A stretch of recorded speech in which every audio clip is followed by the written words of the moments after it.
यदि आपने गन्ने की बुवाई पिछैती की है और वो गन्ना ठीक से विकास नहीं कर रहा है या किसी और कारण से आपका गन्ना विकास नहीं कर रहा है, तो आपको आज एक ऐसी ट्रिक बताएंगे, यदि आपने इसका प्रयोग कर लिया तो आपका गन्ने का जो विकास होगा बहुत तेज़ी से होगा और उसमें जो कल्ले आएंगे नए नए वो भी बहुत तेज़ी से आएंगे और आप 1 सप्ताह के अंदर इस फसल को आप देखकर चौंक जाएंगे कि जो हमने इस दवाई का प्रयोग किया था ये हमारा वही खेत है या फिर दूसरा खेत है, या फिर आपके जो आसपास के किसान हैं वो देखने आएंगे कि इसमें आपने क्या प्रयोग किया। तो दोस्तों, इस वीडियो को आप पूरा देखिएगा शुरू से अंत तक, क्योंकि आधी अधूरी जो जानकारी है वो नुकसानदायक होती है। पूरी जानकारी आपको फ़ायदा देगी और यदि आपने ये वीडियो पूरा देख लिया तो आपको जो गन्ने की फसल में किसी प्रकार की समस्या का समाधान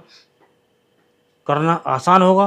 क्योंकि जो हम पिछैती गन्ना बोते हैं, कुछ किसान गेहूं की फसल में गन्ना बोते हैं, जब गेहूं की फसल कट जाती है तो उसके बाद गन्ना बोते हैं, या किसी और कारण से गन्ना लेट बोते हैं तो उसका जो विकास है ठीक से नहीं हो पाता है। ये जो समय है एक ऐसा समय है, यदि हम इस बार इस समय कुछ नहीं कर पाए तो आगे कुछ नहीं कर पाए, यानी कि अभी नहीं तो कभी नहीं, क्योंकि कुछ दिन में बारिश शुरू होने वाली है और तेज़ बारिश होने वाली है। यदि बारिश ज़्यादा हो गई तो हमारे खेतों में जो विभिन्न प्रकार के खरपतवार होते हैं वो उगाएंगे, वो हम उन्हें कंट्रोल नहीं पाएंगे और हमारे गन्ने में जब खरपतवार ज़्यादा हो जाएंगे, हम चाहे कितना भी खाद डालें, कितना भी माइक्रोन्यूट्रिएंट डालें और कितने भी प्रयास करें तो हमारा गन्ना तेज़ी से विकास नहीं करेगा, उसमें कल्ले नहीं आएंगे और इसका मतलब होगा कि हमें जो उत्पादन मिलेगा कम मिलेगा। तो दोस्तों, आज के वीडियो में आप जानें कि जो आपका पिछैती गन्ना है या किसी कारण से और लेट बोया गया है तो इसमें आपको एक दवा का प्रयोग करना होगा, वो है पोटेशियम ह्यूमेट। तो दोस्तों, पोटेशियम ह्यूमेट जो होता है इसमें ह्यूमिक एसिड होता है, फॉल्विक एसिड होता है और पोटेशियम होता है। 3 चीज़ें इसके अंदर होती हैं।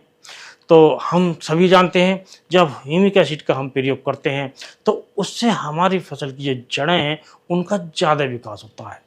और जो जड़ों का जो मकड़ जाल है वो फैल जाता है और वो दूर दूर से भोजन इकट्ठा करके पौधों को देती हैं, जिससे हमारा जो पौधा है